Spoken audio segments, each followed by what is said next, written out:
Previously on X-Men.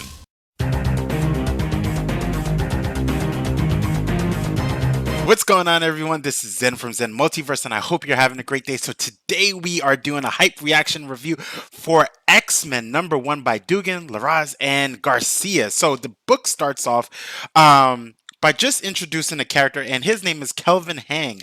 And basically what they're saying about Kelvin Hang is that he went to MIT, and basically he went through the process of just being one of the smartest individuals on the planet.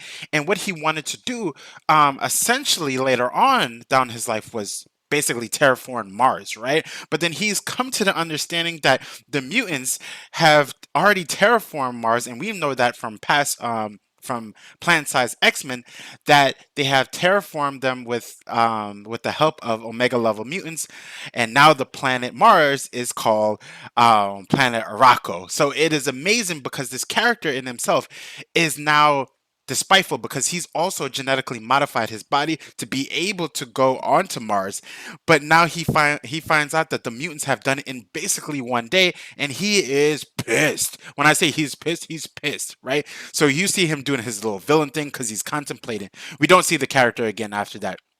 Then we see the X-Men. The X-Men have their new base of operations in New York, and it is called the Treehouse. And of course, it's called the Treehouse because we have Krakoa, and it's it's a tree-like based a mutant entity, and basically with the likes of Forge, he helped him out to build a treehouse, and some of that dreaming came about from Cyclops, right? He says this to this reporter who's just investigating to know more about mutants and also about their resurrection. He doesn't use the term resurrection, but he wants to know how are they possibly coming back. And so Cyclops says, as a boy, I always wanted to have something, right? And the something was the treehouse. Any kid always wanted the treehouse.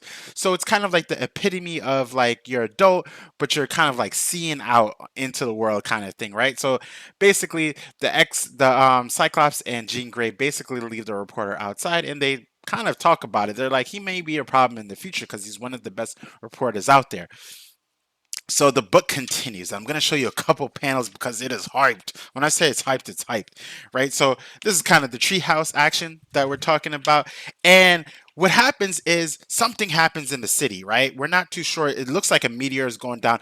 And then they're like, Rogue, can you go check this out? So Rogue in her boss self, right? She's flying through the sky looking like a just a boss in general, and basically the meteor crashes, and it seems to be some kind of kaiju looking thing, right? And when I say kaiju, it's kind of like this big brawling type alien type War of the Worlds type of character, right? And this is it right here, right? As you could see.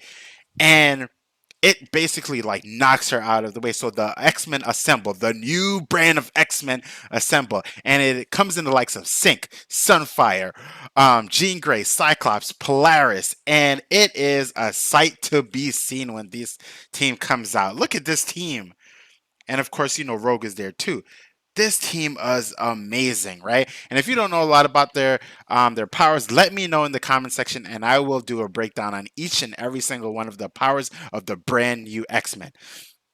So as they're going there, just to give you a little, just to go back a little bit, in the treehouse, Synch was helping Forge, and Synch's ability is basically to absorb and to utilize the powers of someone else that he's around. And Forge's ability is just like intellectual powers is to a higher level, right? He's able to build and just like figure out things really fast when it comes to like mechanical engineering, right? So I wanted to tell you that because there's a reason for it later on that comes to light, right? So the X-Men there are with this kaiju. They're trying to fight him off. Polaris is there. She's using her magnetism.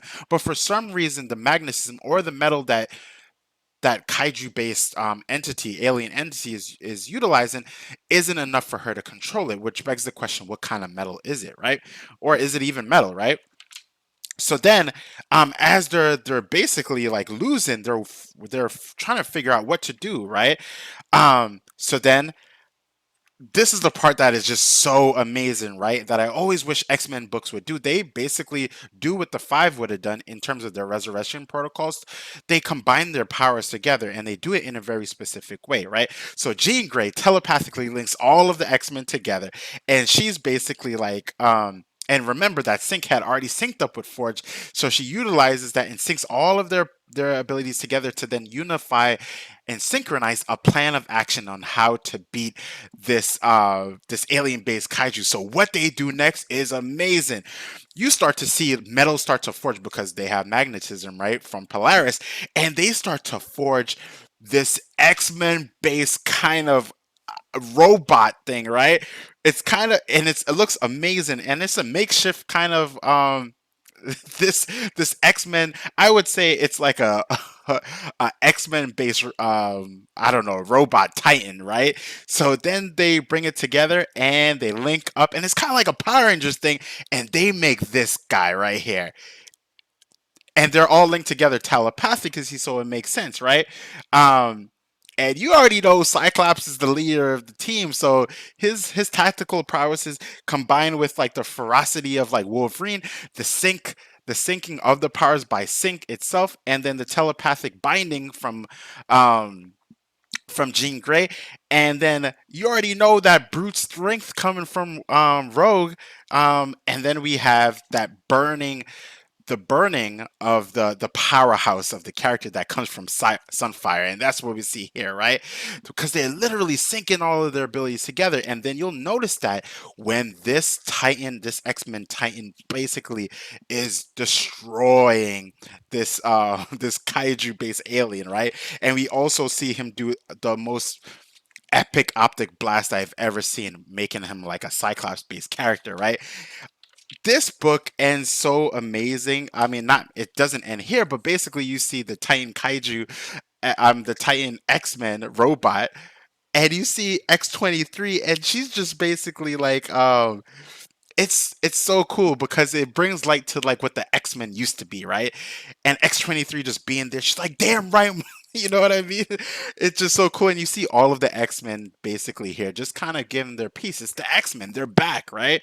This team is so amazing because this only gives you a hint into what the possibility is in terms of their powers. Then we get a panel switch to what seems like someone is doing something reminiscent of a resurrection protocol. We're not too sure what it is, right? But then we get a scene switch, and then we are on not a scene switch, but a panel switch to Game World. Now, Game World seems to be a place in this. I'm not too familiar with Game World, but they come and they basically gamble, right? Apparently, they were gambling on that alien-based kaiju. What would happen if it comes to Earth?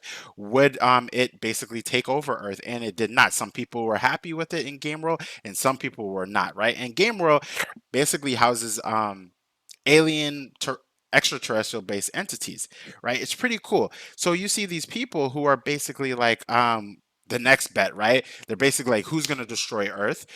Who's going to take over Earth without destroying Earth, right?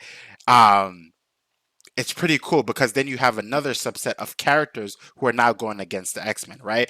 In just one book, we have the reporter, we have the guy from the beginning who went to MIT, who basically biologically changed his whole body to adapt to Mars, and he's a genius at the same time.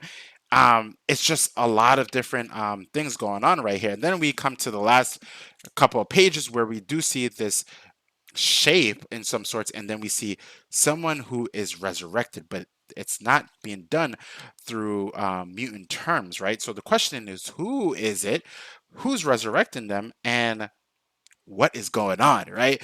So that comes to the conclusion of the book. It is so amazing. I am so glad and hyped for this book in particular, and I can't wait to see what Dugan does with the X-Men moving forward.